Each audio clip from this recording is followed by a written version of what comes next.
कराची में मजलिस वहदतुल मुस्लिमीन के तहत हिमायत फ़लस्तीन और दिफ़ा ग़ज़ा रैली निकाली गई। नुमाइश चौरंगी से निकाली जाने वाली रैली में MQM पाकिस्तान, जमात इस्लामी और पीपल्स पार्टी के रहनुमाओं समेत ख़वातीन और बच्चे भी शरीक हैं।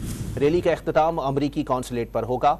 रैली के हवाले से आपको बता रहे हैं, कराची में मजलिस वहदतुल मुस्लिमीन के तहत हिमायत फ़लस्तीन और दिफ़ा ग़ज़ा रैली निकाली गई है। नुमाइश चौरंगी से निकाली जाने वाली रैली में MQM पाकिस्तान, जमात इस्लामी और पीपल्स पार्टी के रहनुमाओं समेत ख़वातीन और बच्चे भी शरीक हैं। रैली का इख्तिताम अमरीकी कौंसलेट पर होगा।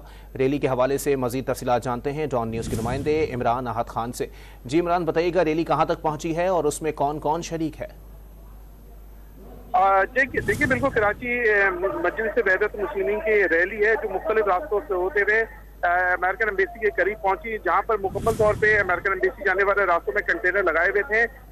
यहाँ पर रैली में जो खिताब किया वो अल्लामा हसन जफर नकवी है, MQM पाकिस्तान के रोक सिद्दीकी है, जमात इस्लामी के परवेज है। मुख्तलिफ जो सियासी मजहबी रहनुमा उनकी जानिब से खिताब हुआ। खिताब के बाद जो है वो रैली जो है वो इख्तिताम पजीर हो गई है।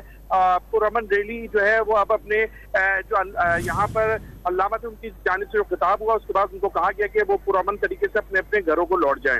जी बहुत शुक्रिया इमरान अहद खान अपडेट करने के लिए।